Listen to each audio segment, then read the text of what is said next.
Olá, seja muito bem-vindo à nova série Além de Nós. Além de Nós é uma iniciativa feita em parceria entre o Observatório Antiespecista e Semciência.org.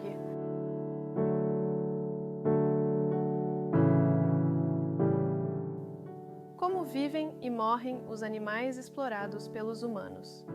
Texto escrito por Luciano Carlos Cunha, publicado originalmente no site semciência.org.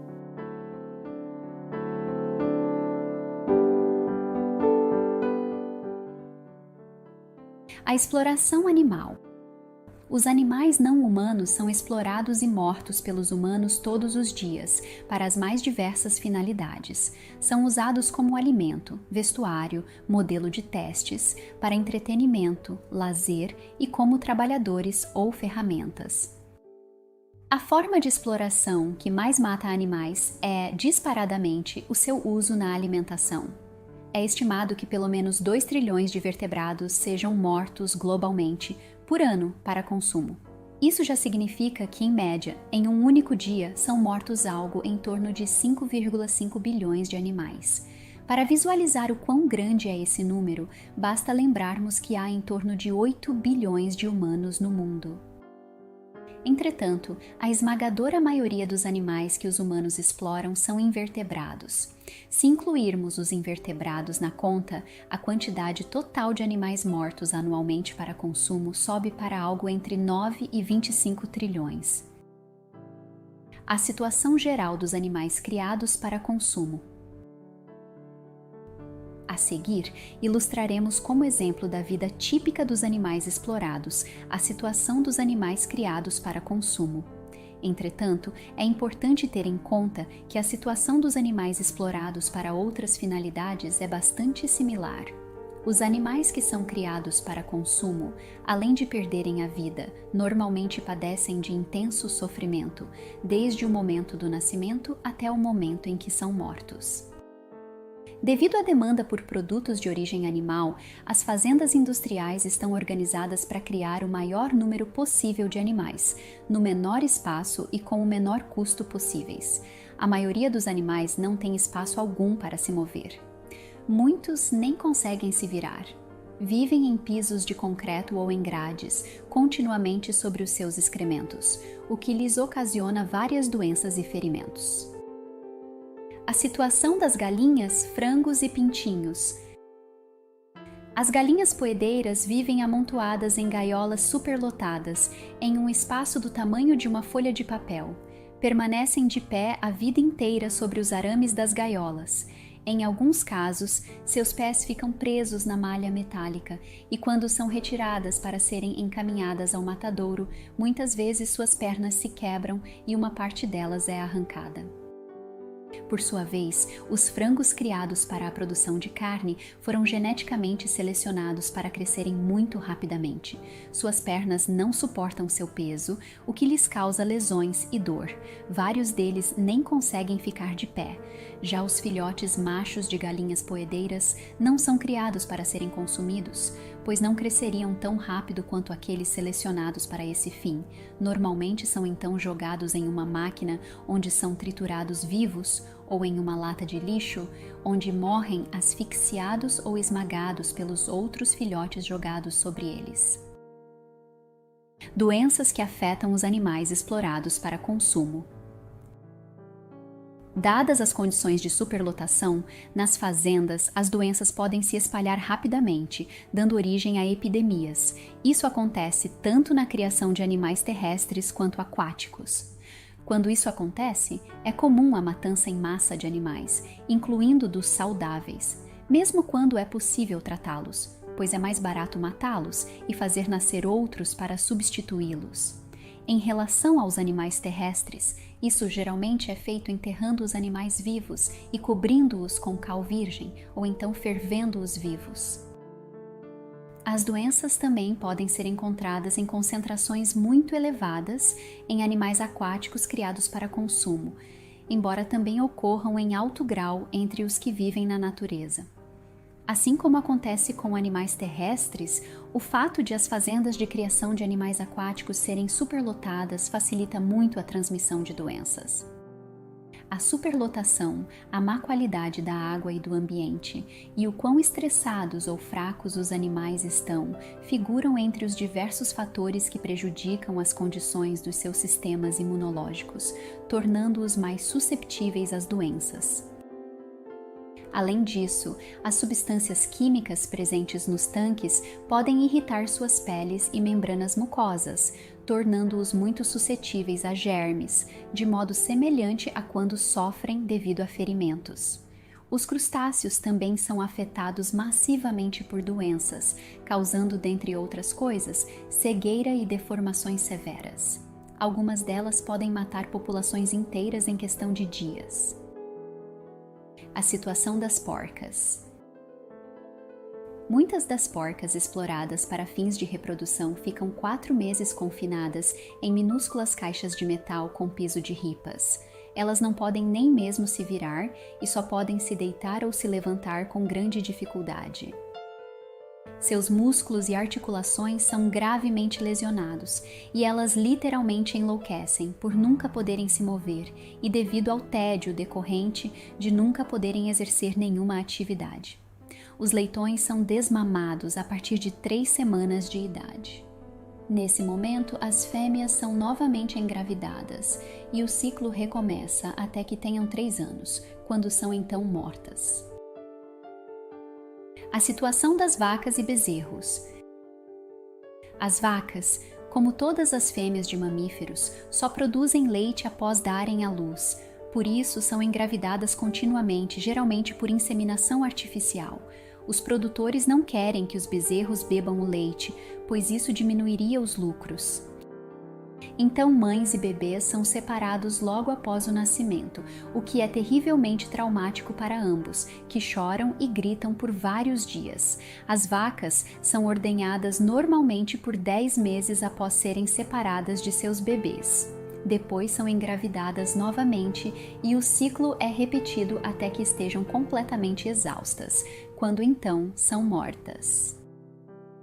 Os bezerros usados para produzir carne de vitela frequentemente vivem em gaiolas minúsculas nas quais sequer podem se virar.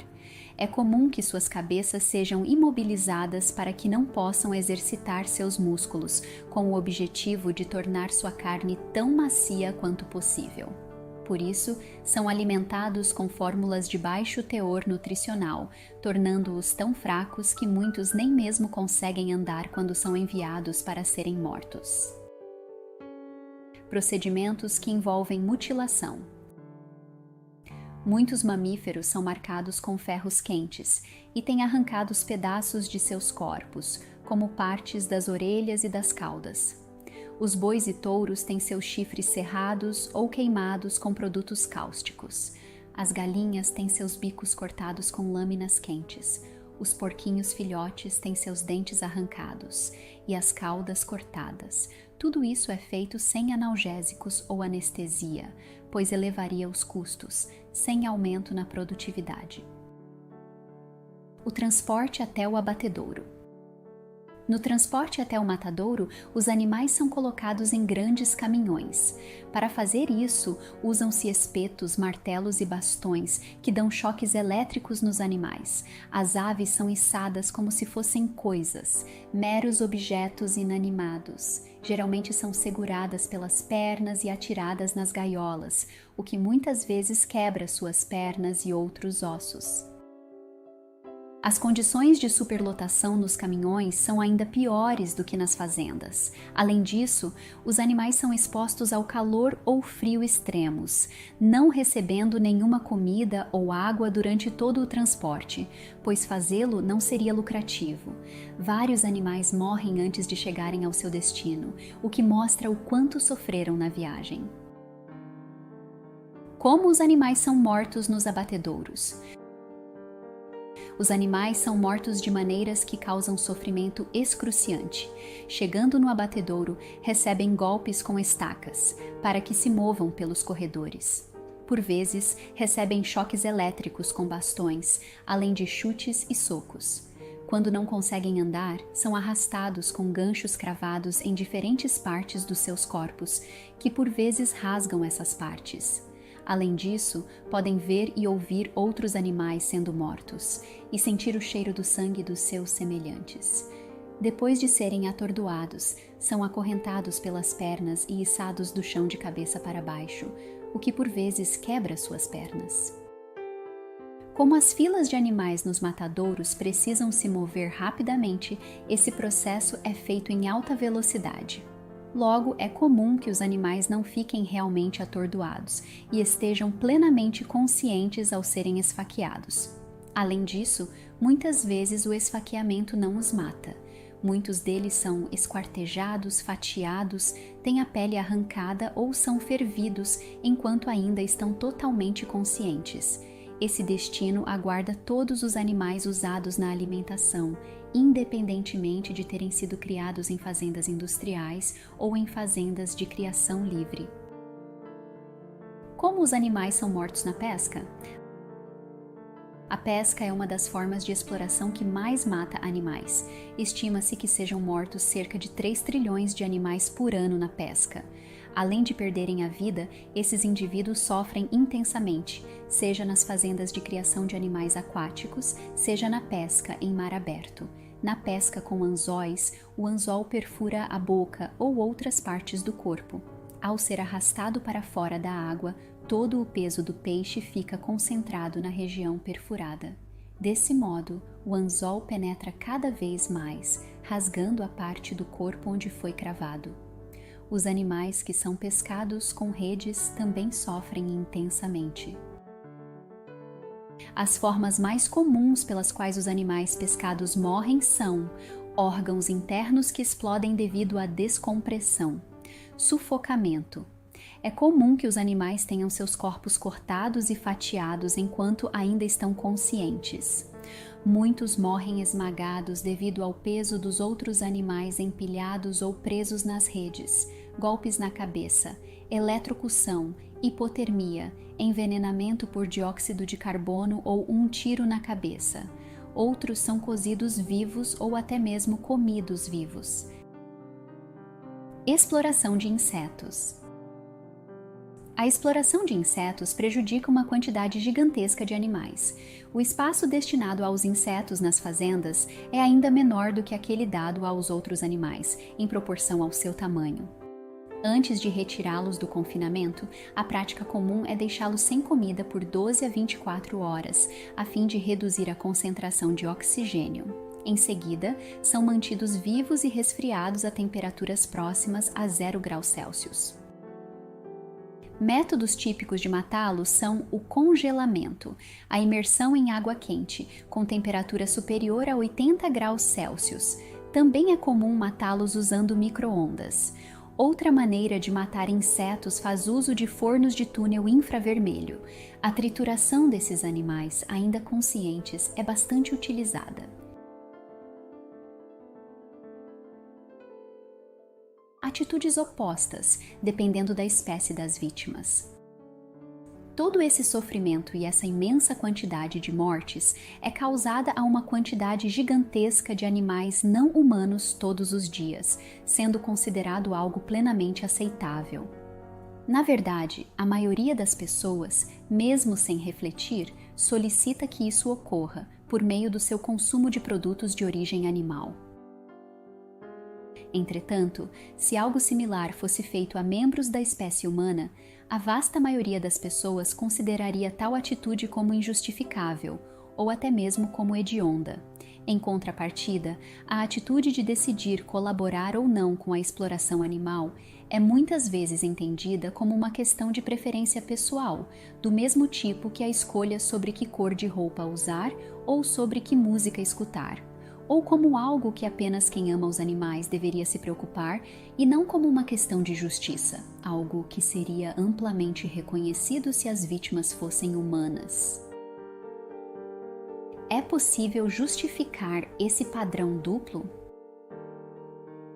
Se as pessoas possuem atitudes tão díspares dependendo da espécie a qual pertencem as vítimas, então precisam explicar por que seria correto fazer tal coisa com animais não humanos, ao mesmo tempo que seria errado fazer o mesmo com humanos. Na verdade, muitas pessoas acreditam que isso é tão óbvio que não necessita de explicações. Entretanto, se é assim, então deveria ser bastante fácil justificar essa disparidade. Porém, há uma forte razão para pensarmos que não há como justificá-la, e a razão é a seguinte: aquilo que explica por que é errado fazer isso com humanos implica automaticamente que é errado fazer isso com qualquer outro ser capaz de sofrer e desfrutar. A razão pela qual é injusto fazer a mesma coisa com humanos não é porque os humanos pertencem à mesma espécie que pertencemos, ou porque possuem uma série de capacidades cognitivas complexas, ou uma série de relações entre si. A razão é muito mais simples. Sofrer e morrer daquelas maneiras prejudica gravemente as vítimas. Entretanto, para alguém ser prejudicado gravemente por aquelas situações, não é necessário ter capacidades cognitivas complexas ou certas relações, como atesta o caso dos bebês, por exemplo. Tampouco é necessário pertencer à espécie humana. É inegável que os animais sujeitados àquela terrível situação são enormemente prejudicados. Dizer que o seu sofrimento e suas mortes não contam porque não pertencem à espécie humana é análogo a dizer que o sofrimento e as mortes de certos humanos não contam por conta de sua raça ou gênero, isto é, seria um caso de especismo. Por essa razão, parece não haver como justificar esse padrão duplo de moralidade baseado na espécie das vítimas.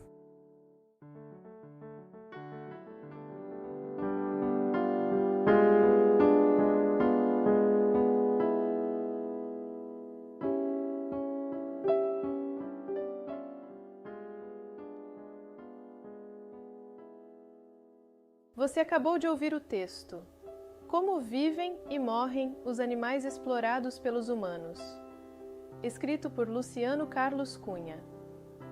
Texto publicado no Observatório Antiespecista em 30 de outubro de 2023.